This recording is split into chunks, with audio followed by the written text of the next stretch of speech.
Hello everyone. আজকে Indonesian horror May the Devil Take You মুভিটি explain করব। মুভির শুরুতেই লাসমানা নামের একজন মধ্যবয়স্ক লোককে দেখি, যে তার বাসায় একজন কালো জাদু করা মহিলা বা উইচকে ডাকে। উইচ লাসমানার সাথে বেসমেন্টে যায়, হোয়াইট পাউডার দিয়ে একটা সার্কেল বানায়, এর মাঝে একটা ছাগলের কাটা মাথা রেখে দেয়। উইচ এইসব লাসমানার কথাই করছিল, কারণ সে বড়লোক হতে চায়। উইচ লাসমানাকে বলে, তোমাকে যা আনতে বলেছিলাম সেগুলো দাও। তখন লাসমানা তার ব্যাগ থেকে একটা মহিলার চুল আর কিছু টাকা এনে দেয়। উইচ সেই চুলগুলো কাগজে মুড়িয়ে খেয়ে ফেলে, আর তার চুল লাসমানাকে খাইয়ে দেয়। এরপর সে টাকাগুলো পুড়িয়ে ফেলে আর লাসমানার হাত কেটে কিছু ব্লাড নেয়। কিন্তু লাসমানা ব্যথা পেয়ে উইচকে গালাগালি করতে লাগে, আর এইদিকে উইচ হাওয়াতে উঠতে লাগে। আর লাসমানা এটা দেখে অবাক হয়ে যায়, আর সেও বুঝতে পারে এই উইচ আসলেই জাদুকরী। সে তার সামনে বসে বলে, আজ থেকে আমি তোমার গোলাম। এটা বলা মাত্রই সেই রুমে গায়েবীভাবে অনেক টাকা আসতে লাগে, আর লাসমানার ব্রিফকেসও টাকায় ভরে যায়।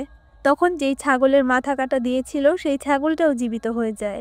উইচ বলে, ডেমন তোমার বলি কবুল করে নিয়েছে, তাই এখন বাসায় যাও, তোমার জন্য সেখানেও ধন সম্পদ অপেক্ষা করছে।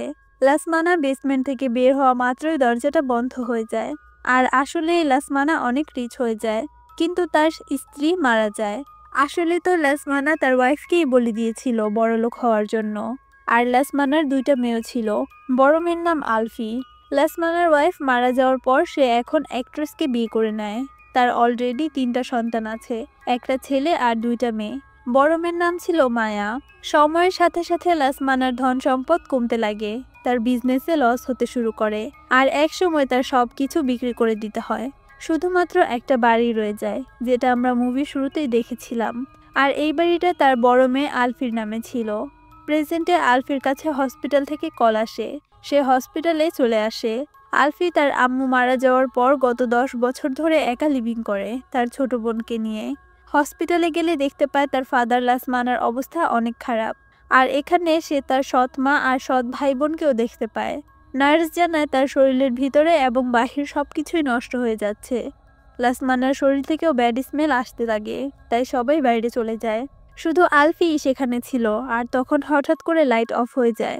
লাসমানা আলফির হাত চেপে ধরে, আর পিছন থেকে একটা গোস্ট তার দিকে আসতে লাগে, কিন্তু হঠাৎ আবার নাই হয়ে যায়। আলফি যখন তার হাতের দিকে তাকায়, দেখে একটা ক্রিপি হাত তাকে ধরে রেখেছে, আর তখন সেই গোস্ট আলফির উপরও অ্যাটাক করে দেয়। কিন্তু তখনই লাইট চলে আসে আর সবকিছু নর্মাল হয়ে যায়। এর মাঝে আলফির ফাদার পিছন থেকে তাকে চেপে ধরে। চিৎকার শুনে সবাই সেখানে আসে, আর লাসমানা তার অন্যমের উপর যেয়ে পড়ে আর ফেসে রক্ত বমি করে দেয়। কিছুক্ষণ পর আলফির সৎমা তার কাছে আসে আর বলে, আমরা সেই বাসায় যেতে চাই যেটা তোমার নামে, কারণ সেটা সেল করতে হবে। পরের দিন আলফি সেই বাসায় আসে আর সবকিছু চেক করতে লাগে, কিন্তু বেসমেন্টে সে তালা দেয়া দেখতে পায়। তালা ছাড়াও সেটা ভালো করে তারকাটা দিয়ে লক করা ছিল। কিছুক্ষণ পর আলফির সৎ মা ও তার ছেলেমেয়েরাও সেখানে চলে আসে, আর তারা আলফির ছোট বোনকেও সাথে করে নিয়ে এসেছে। তারা একসাথে বসে ডিসাইড করে তারা এখানে বাড়ির পেপারস আর দরকারি জিনিস খুঁজে কাল সিটিতে চলে যাবে। এরপর আলফি তার রুমে চলে যায়, যেখানে তার সৎ ভাই তার জন্য খাবার নিয়ে আসে। একমাত্র সেই আলফিকে তার বোনের মতো দেখে। বাইরে আসলে তার বোন মায়া তাকে বলছিল, চলো বেসমেন্ট খুলি, হতে পারে সেখানে ইম্পর্টেন্ট কিছু আছে, তাই এভাবে লক করা। অন্যদিকে আলফি একটা রুমে গেলে কালো জাদু করার জিনিস দেখতে পায়, আর সেখানে সে নিজের ছবিও খুঁজে পায়। এদিকে মায়া বেসমেন্টের দরজা থেকে সব মন্ত্র লেখা পেপারসগুলো সরিয়ে ফেলে, আর তার ভাই লকও খুলে ফেলে। এরপর দরজা খুলতেই ভিতর থেকে একটা বাতাস বের হয়ে আসে, আর সেটা তাদের পাশ কাটিয়ে হসপিটালে লাসমানার কাছে চলে আসে, আর লাসমানার মুখ থেকে চুলের গুচ্ছ বের হতে শুরু করে। এক সময় সেটা লাসমানার গলা চেপে ধরে, আর লাসমানা তখন মারা যায়। এইদিকে মায়ার আম্মু বেসমেন্টের সামনে চলে আসে, আর তার ছেলেকে লাইট নিয়ে ভিতরে যেয়ে চেক করে আসতে বলে। তখন সেখানে আলফিও চলে আসে, আর সে তার সৎ ভাইকে বেসমেন্টে যেতে মানা করে, আর বলে এই বাসায় খারাপ কিছু হচ্ছে, কারণ একটা রুমে আমি কালো জাদুর জিনিস দেখেছি। এতে তার সৎ মা উল্টা রেগে যায়। তখন আলফির ছোট বোন বেসমেন্টে কিছু একটা দেখে ভয় পেয়ে যায় আর সবাইকে বলতে চায়, কিন্তু তার সৎ মা তখন তাকেও বকাঝকা করে দেয়। আর তখনই সে তার পায়ে কিছু একটা ফিল করে, নিচে তাকালে দেখে 2 হাত তার পা ধরে রেখেছে, আর হঠাৎ করেই তাকে বেসমেন্টে টেনে নিয়ে যায়। মায়া আর তার ভাই তার মার 2 হাত ধরে টানতে লাগে, তবুও তাকে বেসমেন্টে কেউ টেনে ভিতর নিয়ে চলে যায়। মায়া দরজার সামনে দাঁড়িয়ে তার মাকে ডাকতে লাগে, আর হঠাৎই তার মা এসে তার উপর অ্যাটাক করে আর হাতে কামড় দিয়ে দেয়। তাকে বাঁচানোর জন্য আলফি একটা হাতুড়ি দিয়ে তার মাথায় বাড়ি মারে, এতে সে সেখানে বেহুশ হয়ে যায়। কিছুক্ষণ পর আবার হুঁশ চলে আসে। সে তার মাথা থেকে হাতুড়ি বের করে, এরপর উল্টা হয়ে দেয়ালের এক কোণায় যেয়ে বসে আর বলে সুখের দাম জীবন দিয়ে পরিশোধ করতে হয়, আর জানলার কাঁচ ভেঙে জঙ্গলের দিকে চলে যায়। মায়ার ভাই বেসমেন্টের দরজা বন্ধ করে দেয়। আলফি মায়ার হাতে ব্যান্ডেজ করে দেয়, আর আলফির বোন একটা ক্রিপি ডল হাতে নিয়ে রেখেছে।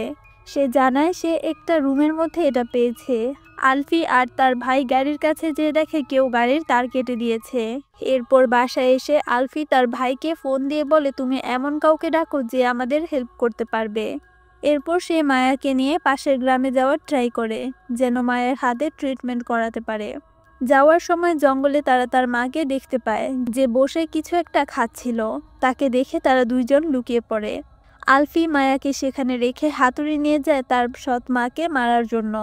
এদিকে মায়া আলফির ব্যাগে একটা ডায়েরি দেখে সেটা পড়তে লাগে, আর দেখে আলফি তার ফ্যামিলির ছবি খারাপভাবে আর্ট করে অনেক খারাপ খারাপ কথা লিখে রেখেছে। কিছুক্ষণ পর আলফি সেখানে আসলে মায়া তাকে ডায়েরি দেখিয়ে বলে আমি ভেবেছিলাম তুমি আমাদের আপন বোনের মতো, কিন্তু আড়ালে তুমিও আমাদের দেখতে পারো না। এরপর মায়া একাই সেখান থেকে পালিয়ে যায়। আলফি তার পিছে গেলেও তাকে হারিয়ে ফেলে। বাসায় মায়ার ভাই তার অন্য বোনকে কল করে, যে কাজের জন্য তাদের সাথে আসতে পারেনি। এর মাঝে আলফি সেখানে চলে আসে আর তার সৎ ভাইকে সবকিছুই খুলে বলে। তার ভাই বলে তুমি আমাদের এত ঘৃণা করো? আলফি তার কাছে মাফ চায় আর বলে সকাল হতেই সে মায়াকে খুঁজতে বের হবে। এরপর সে তাকে সেই রুমে নিয়ে আসে যেখানে কালো জাদুর জিনিস ছিল। সেখানে একটা ডায়েরিও দেখতে পায় যেখানে সেই মহিলার পেইন্টিং ছিল। আলফি বলে এই মহিলাকে আমি হসপিটালেও দেখেছিলাম, আর সেখানে সেই স্যাম্পলগুলো ছিল যেগুলো বেসমেন্টের দরজায় লাগানো ছিল। আলফি বলে হতে পারে এই স্যাম্পলগুলো কোনো খারাপ জিনিসকে বেসমেন্টের ভিতরে আটকে রেখেছিল, যেটাকে আমরা মুক্ত করে দিয়েছি। ডায়েরিতে সেই উইচকেও ড্র করা হয়েছিল। জানতে পারে এই উইচেরা শয়তানের পূজা করে, আর শয়তানি তাদের এইসব কাজের জন্য পাওয়ার দিয়ে থাকে। আরও পড়লে জানতে পারে এইসব তাদের ফাদার লাসমানা করেছে, যেন সে ধনী হতে পারে। অন্যদিকে জঙ্গলে মায়া তার আম্মুকে দেখতে পায়, আর তার জিভ বের হয়ে এসেছে। তখন তার মা তার উপর অ্যাটাক করে। মায়া নিজেকে বাঁচাতে তার মাকে মেরে ফেলে। এদিকে আলফির ছোট বোন যখন ঘুমাচ্ছিল সে আলমারি থেকে তার মার ডাক শুনতে পায়। সে আলমারি চেক করে দেখতে গেলে সেখানে কাউকেই পায় না। এরপর সে আবার শুয়ে পড়ে। তখন তার পিছনে আমরা সেই উইচকে দেখি, আর তার বেড জোরে জোরে নড়তে লাগে। সেই উইচ বলে তুমি আমার মেয়ে। এতে সে চিৎকার করে বলে না তুমি আমার মা হতে পারো না। সে উইচ এই কথা শুনে থেমে যায়। আলফির বোন খাটের নিচে তাকিয়ে দেখে কাউকেই পায় না, কিন্তু সে উইচ তখন তার পিছনে চলে আসে। ভয়ে সে মেয়ে চিৎকার করে ওঠে। সাউন্ড শুনে আলফি আর তার ভাই সেখানে আসে আর দেখে উইচ তার বোনকে খাটের নিচে টেনে নিয়ে যাচ্ছে। তারা অনেক কষ্ট করে তার বোনকে ছাড়িয়ে আনে। তখন উইচ আলফিকে টানতে লাগে, কিন্তু যখনই তার ভাই বেড সরায় উইচ সেখান থেকে গায়েব হয়ে যায়। তখন আলফি বেহুশ হয়ে যায়, আর সেই সময় চলে যায় যখন তার আম্মু মারা গিয়েছিল। আলফি তার আম্মুর সাথেই ছিল, কিন্তু হঠাৎই অদৃশ্য কিছু তার আম্মুকে বিল্ডিং থেকে ধাক্কা মেরে ফেলে দেয়।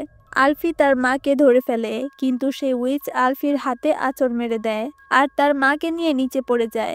অন্যদিকে আলফির স্টেপ সিস্টারও চলে আসে, যে কিনা কাজের জন্য তাদের সাথে আসতে পারেনি, আর তার গাড়ির একটা অ্যাক্সিডেন্ট হয়ে যায়। মায়া এসে তাকে বলে আমার সাথে চলো, আমি তোমায় বাসায় নিয়ে যাই। তখন সে দেখতে পারে মায়ার হাতে একটা হাতুড়ি নিয়ে এসেছে। এতে সে জিজ্ঞেস করে তুমি হাতুড়ি নিয়ে কেন এসেছো? এটা শুনে মায়া রেগে যায় আর গ্লাস ভেঙে হাতুড়ি দিয়ে তার বোনকে মেরে ফেলে।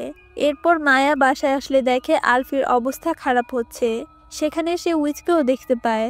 এরপর বেসমেন্টে এসে সে 5টা পুতুল দেখতে পায়। তখন সে উইচ তাকে ডাকতে লাগে। মায়া জিজ্ঞেস করে কে তুমি? উইচ বলে আমি তোমাদের মা, তোমার ভাই বোন আমায় চুজ করে নিয়েছে, তাই তুমিও আমায় চুজ করে নাও। এটা বলা মাত্রই মায়া তার সামনে মাথা নত করে ফেলে। সকালে আলফি নিচে আসলে দেখে তার মা পিয়ানো বাজাচ্ছে। কাছে গেলে দেখে এটা সেই উইচ। উইচ আলফির হাত ধরে ফেলে আর তার সামনেই নিজের মুখ চিরতে লাগে। এতে আলফি ভয়ে চিৎকার করে। তখন মায়া এসে তাকে শান্ত করে। আলফি তার ভাইকে বলে, আমার হাতও দিন দিন খারাপ হচ্ছে, আর আমার ছোট বোনেরও। তোমার মা বলেছিল সুখের দাম জীবন দিয়ে শোধ করতে হয়। আমাদের ফাদারও আমার আম্মুকে বলে দিয়েছে ধনী হওয়ার জন্য, তাই সে উইচ আমার মাকে মেরে ফেলেছে। আর এখন সেই উইচ তোমার আম্মুর ভিতরে। তাড়াতাড়ি চলো, আমাদের এখান থেকে পালাতে হবে। তখন মায়া বলে সে তোমাদের কখনোই এখান থেকে যেতে দিবে না। এতে মায়ার ভাই রেগে জিজ্ঞেস করে কে আমাদের যেতে দিবে না। তখন মায়া কৃপিভাবে হাসতে লাগে, আর মিউজিক নিজে নিজে প্লে হয়ে যায়, আর বাসা কাঁপতে লাগে। তারা বাসা থেকে বের হতে চাইলে দেখে দরজা জানলা সবকিছু বন্ধ হয়ে গিয়েছে, আর সে উইচ জানলার সামনে চলে আসে। মায়ার ভাই মায়াকে খুঁজতে লাগে, কারণ সে হঠাৎ করেই কোথাও চলে গিয়েছে। উপরে যেয়ে দেখে সে নিজের মাথা দরজার সাথে বাড়ি দিচ্ছে। তার ভাই যেয়ে বলে কি করছো এখানে, আর তখন দেখে এটা মায়া না, সেই উইচ। সে তাড়াতাড়ি সেখান থেকে পালিয়ে একটা রুমে চলে আসে, আর দেখে সেখানে মায়া বসে আছে।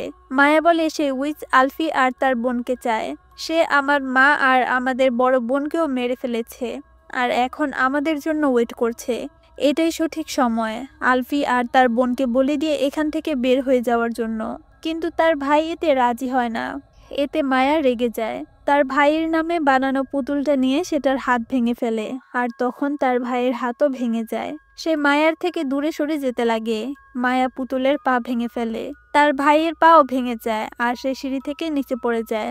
নিচে আলফি আর তার বোনও ছিল। মায়া তখন পুতুলের গলা ছিঁড়ে ফেলে, আর সবার সামনেই তার ভাইয়ের গলা শরীর থেকে আলাদা হয়ে যায়। এরপর মায়া আলফির বোনের পুতুল নেয়, আর তখন অদৃশ্য কিছু তাকে টেনে বেসমেন্টের ভিতর নিয়ে চলে যায়। এরপর মায়া আলফির পুতুল নিয়ে মাটিতে রেখে উপর নিচে উঠাতে লাগে, আর আলফির সাথেও সেগুলোই হতে লাগে। এতে সেও বেহুশ হয়ে যায়। আলফির হুঁশ আসলে সে নিজেকে বেসমেন্টে পায়। তার সামনে সে উইচ মানুষ রূপে ছিল। তখন লাসমানা সেখানে আসলে উইচ জিজ্ঞেস করে তুমি কি সেটিগুলো নিয়ে এসেছো, যেগুলো আমি তোমাকে নিয়ে আসতে বলেছিলাম? লাসমানা বলে না, আমি আনতে পারিনি। যাই হোক না কেন সে আমার নিজের মেয়ে, আমি আলফিকেও বলে দিতে পারবো না। উইচ বলে তুমি এমনটা করতে পারবে না, শয়তানকে দেয়া প্রমিস পালন করতেই হবে। তখন লাসমানা তাকে চুল দিয়ে দেয়, কিন্তু উইচ রেগে সেটা আগুনে ফেলে দেয়, কারণ সে বুঝতে পেরেছিল এগুলো অন্য কারো চুল।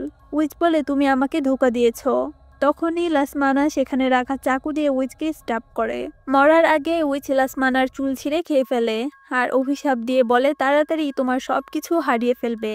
লাসমানা উইচকে মেরে সেই বেসমেন্টেই তাকে মাটি চাপা দিয়ে রাখে। প্রেজেন্টে আলফি মায়াকে সিঁড়িতে তার বোনের সাথে বসা থাকতে দেখে।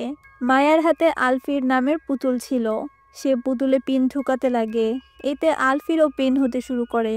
সে পুতুলের গলা চেপে ধরলে আলফির নিঃশ্বাস নিতে কষ্ট হয়, কিন্তু আলফি জোরে জোরে হাসতে লাগে। এতে মায়া রেগে তার কাছে এসে গাল চেপে ধরে, বলে আমি কি হাসার মতো কিছু করেছি? এরপর দূরে যেয়ে আলফির পুতুলের পা ভাঙতে লাগে।